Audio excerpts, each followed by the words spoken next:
Hello, communicators. Welcome to episode 5 of the audio series, The Communicator. I'm your host, Yesenia Reinoso, and let's enter into the world of corporate communications from an in-house lens. If you are new to the show or are becoming a general member, here's a double simultaneous hello. If you are on social media, I am available on LinkedIn, Instagram, and now formerly known as Twitter, X. All of my social media handles are listed in the episode description as well as the comment section below. If you have a question, comment, or anything in general that you want to ask, don't hesitate to reach out to me via email. My email address is listed in the episode description as well. Also, circle this date on the calendar. Monday, August 7th, episode number 6 of The Communicator will be debuting exclusively on YouTube and Spotify, as well as all future episodes. And it will mean the absolute world to me if you hit those follow, share, and subscribe buttons, as we not only try to spread the word about The Communicator, I am building a community for all marketing and PR pros to come together, sit back, and simply talk corporate comms. And finally, if you are listening to this show either on your portable device or computer, all new episodes of The Communicator will be coming out every first and third Mondays of the month, and again, exclusively on YouTube and Spotify. I've been saying this so many times, but I do have expansion plans, and I will be revealing those at a later date down the road. Woo! Now that we got all of those housekeeping notes on the way, hola, bienvenidos al episodio número 5 de Communicator. I had to insert some type of Spanish in there because I just recently came back from an absolute exuberant and gorgeous 9-day break. I brought back that European glow with me, and I feel much more recharged, rejuvenated, self-reflected, and ready to tackle whatever it is that's in front of me. Taking any kind of vacation or mental break is very good for you. If you haven't done so yet, please do so. Your body will thank you, and it's always okay to take a step back, be reflective, and give yourself some time to breathe and give your body the rest that it rightfully deserves. I also want to make a note to you because I can't hold this until the very end of this episode, but we are obviously episode number 5, but we are in a 15 episode journey. Yes, season number 1 of The Communicator will have 15 episodes before we hit our first series hiatus at the end of the year. So I will be revealing to you all when the season finale is going to be held, and as well as future details as to what the future holds for The Communicator. But we are currently in a 15 episode run, and I can't wait to talk other types of corporate communication topics with you all. And so with that, we are now going to be diving into episode number 5 of The Communicator, which is going to be focusing on teams. Originally, I had plans to do a straight shoot one type episode about teams, but due to the importance of this topic, and as well as the ever-evolving tactics that we are seeing in real time, I've decided to split the episode, this particular topic, into 2 episodes. So episode number 5 is going to be focusing on the current team's landscape, what we currently have, its roles, the purpose and reasoning behind it. And then episode number 6 will then be focusing on the future of corporate communications teams, especially with the emergence of artificial intelligence, also known as AI, and other important communications tactics that all different types of teams are taking note and seeing as to how it is going to be affecting their day-to-days moving forward. Does it forever shape the team's landscape? That, and as well as my thoughts as to why I personally believe that public relations departments should now be their own standalone departmental entities. No need for them to be merged under different types of industries and or subdivisions. All of that is going to be in conversations for episode number 6, which will debut in 2 weeks' time. So you don't want to miss it. With that, we're going to be diving into part 1 of episode number 5, which is the current landscape of your corporate communications team. So let's communicate about teams, shall we? Great. So, as we all know, no matter how big or small your corporate communications team is, one thing we all know very near and dear to our hearts: we are master storytellers and public relations specialists. No matter how we shape-shift our narratives or perceptions, we are there to inform or persuade the public. It is our job to tell the story the way that we want to through your tone and voice. We also are the key pillars in executing and or supporting the communication strategy. So whatever comes out of the corporate communications team mindset, whether is drafting, disseminating PR materials, and addressing inquiries between the media and the public.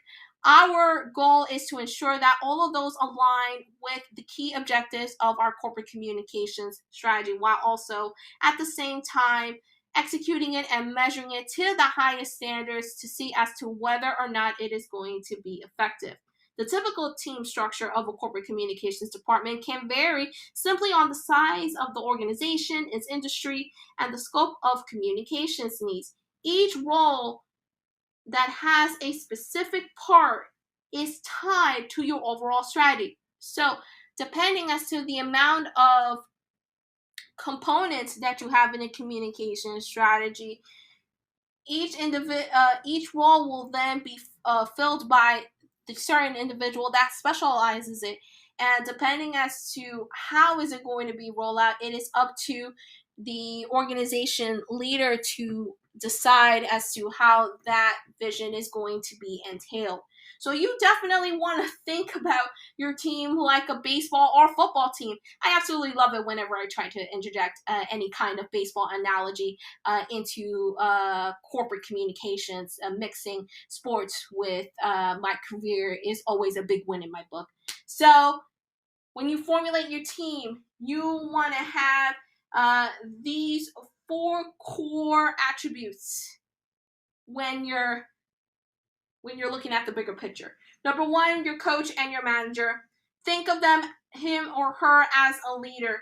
His or her role is to plan, execute, measure, or execute your comm strategy. Number 2, your second core attribute is your offensive lineup. Think of them as your administrators. They're going to be administrating every internal or external part, channel, or audience to ensure effective comms. Number 3, your cheerleaders. Think of them as your influencers. They are there basically to chime in and develop a natural conversation with your internal and external audience. And finally, number 4, your defense lineup. Think of them as your preparation squad, your prep team. They are there to be involved in any kind of small or big crisis management that pops up. They are pretty much your gatekeepers into ensuring that your reputation stays the same or mitigate any kind of damage. So they can compose of your legal, your technology, government, or any other key sector. As we have seen throughout the years, the emergence of crisis not only or I should say, let me rephrase that. More than ever in recent years, chief communications officers have quickly been rising through the ranks and are becoming much more of trusted advisors to CEOs and C-suites on virtually every single issue that affects the organization. Because of that, chief communications officers or CCOs are quickly earning their seat on the table and they're staying in it. Many organizations are realizing that they cannot be able to execute any kind of business goals or objectives without the advice of communications. They are there basically to lead any kind of messaging or reputational management. Because of that, the position is growing in scope and becoming much more of a prominent leadership role within organizations, and in turn, CCOs are growing in their team size, organizational resources, and other key packages and tools. So when formulating their teams, chief communications officers or any senior level executive are looking for individuals with expertise in corporate communications, media relations, issues and crisis management, and social and digital media. And so when they formulate their teams, they also have these three major branches of corporate communications team management that they're also keeping an eye on. Number one, management communications. Number two, marketing communications. And number three, organizational communications. All of these three components that I just mentioned, they work simultaneously together to build a strategic approach to the company's overall communications.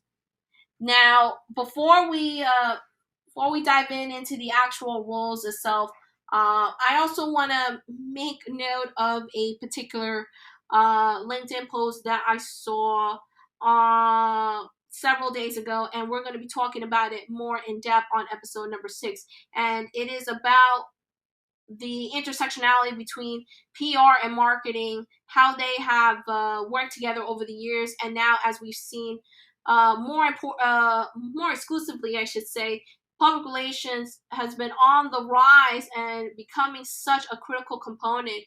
Is it time to say that marketing should merge and report to PR, since PR are the leading experts in reputation and storytelling?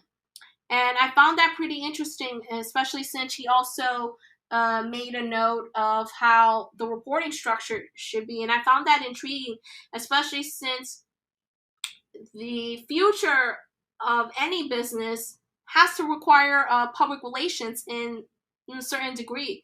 And so I am very much looking forward to having that discussion with you on in episode number 6, and what in part of what the future holds for that. But until then, I want to go back to the overall roles that we see in the day-to-day corporate communications department. Obviously, again, with the emergence of chief communications officers and other key senior level executives, whether it's as EVP, SVP, VP of communications, pretty much they're well known in the for-profit world, and we're also starting to see some of those pop up in the nonprofit sector as well. But in any typical communications department day to day, the one individual that oversees all aspects of communications is the director or the head of communications. That is the most senior level position, overseeing the entire communications function, and that director pretty much sets the strategic direction, overall manages the budget, and other key finances, as well as ensuring alignment with the organization goals and objectives.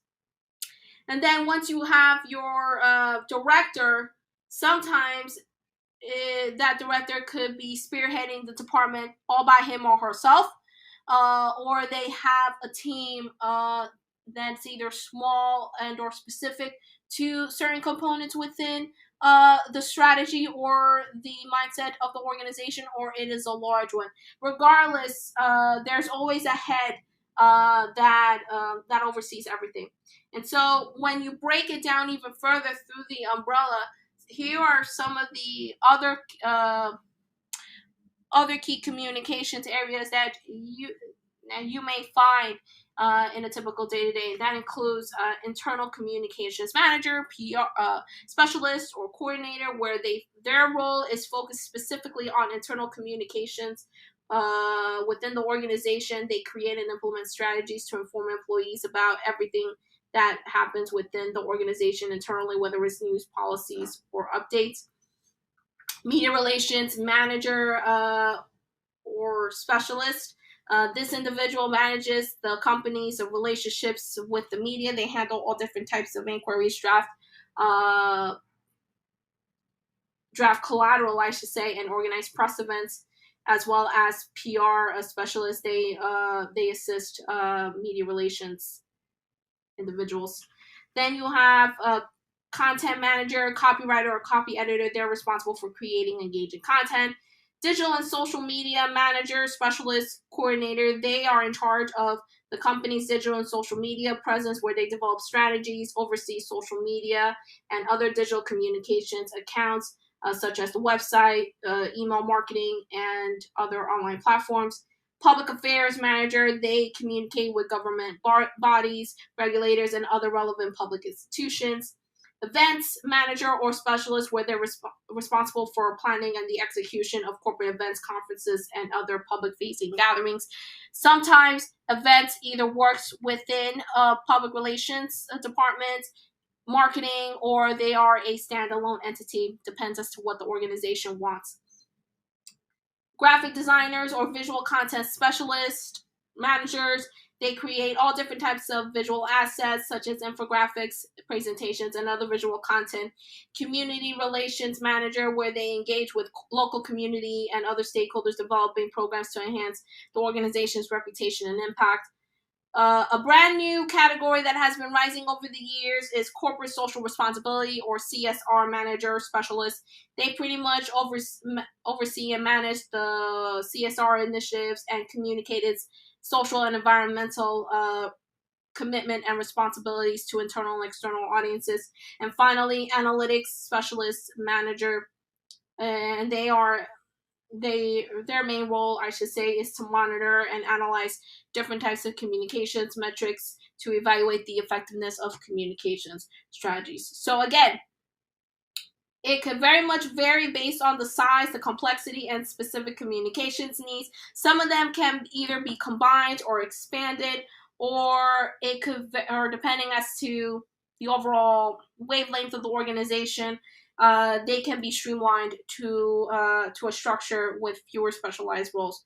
But building a solid corporate communications team is essential for several reasons, and most of these reasons and it's always good to have muscle memory when I talk about them, but I can't emphasize them enough. Each of these talking points pretty much all interconnect with one another as we try to figure out what exactly that we're trying to relay.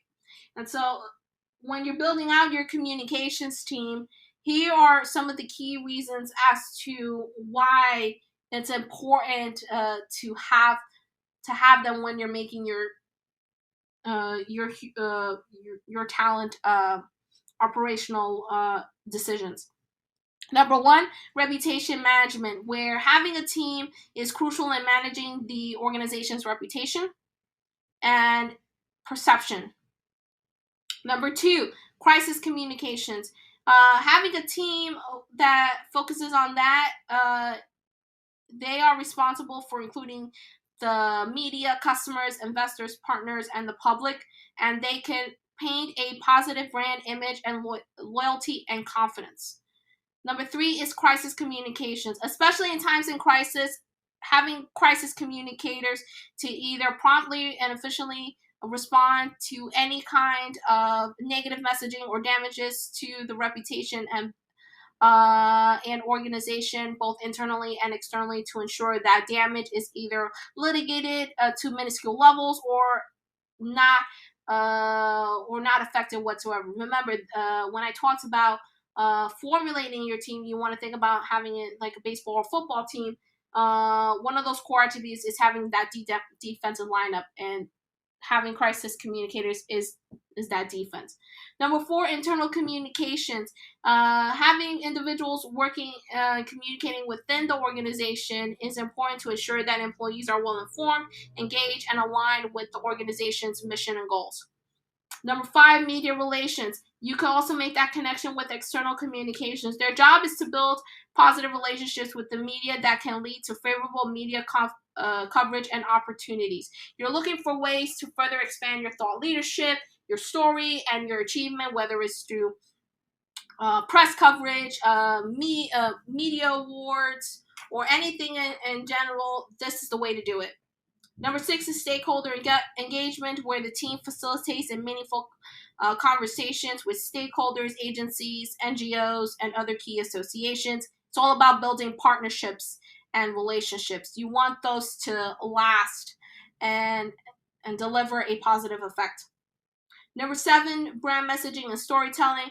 Crafting compelling messages is essential for building an emotional connection with audiences and differentiating your story from your competitors. Number 8, social media management. Having a robust online presence is so important because it helps you engage with customers, address concerns, and promote your brand effectively. Number 9, internal management. Having a team that focuses on any kind of internal communications, which is similar to point number 4. You want to ensure that all employees are on the same page regarding the organization's mission, values, and the branding, and also simultaneously fostering a cohesive corporate culture, especially since now, in this remote hybrid world, corporate culture, having one is very critical to internal efforts for senior executives and as well as for HR. Number 10 is cultural advocacy. Corporate communications can play a role in advocating a company culture or values. Number 11 is regulatory compliance, ensuring that all communications efforts are strictly tied to today's laws, regulations, and policies. And finally, number 12, having a corporate communications team that measures impact. So that way the organization can understand what works and what needs improvement. So having a corporate communications team, whether it's small or large, is instrumental in building and maintaining a positive corporate image, fostering trust and credibility with stakeholders, and supporting the organization's overall business goals. Having effective communications is integral to incorporating a successful corporate operation, especially in today's interconnected world. And so it doesn't matter if you have a strategy that could relay all different types of messaging. Just having a team with specific requirements is going to help you in pushing that message forward, and also having the team that is very well versed and experienced and fostering that talent and ensuring that they have the capabilities of full autonomy and doing and executing it correctly. Also brings in trust to ensuring that the job gets done. And so with that wraps up episode number 5 of the Communicator, and I am so glad that we focused on the current landscape from a teen standpoint in a corporate communications department. Is there something that I left out? Is there something that you want me to go further? Would you agree or disagree? Feel free to reach out to me via email or on social media, or as well as offering your comments in the comment section below. And don't forget, in 2 weeks' time, we're going to continue on with part 2 of the team's topic, where we're going to be focusing on the future of the corporate communications department, and as well as why I believe having a standalone PR department not tied with any other different division is going to be beneficial down the hall for your organizational needs. And so thank you all so much for tuning in to episode number 5 of the Communicator. I'm very much looking forward to completing this 2-part topic series with you. I will see you all in 2 weeks' time on August 7th for episode number 6 of the Communicator. And don't forget to hit those follow, share, and subscribe buttons. It will mean absolutely everything to me. Leave a 5-star rating, I should say, and we will talk again soon on the other side of the podcast universe. So take care, everyone, until episode number 6.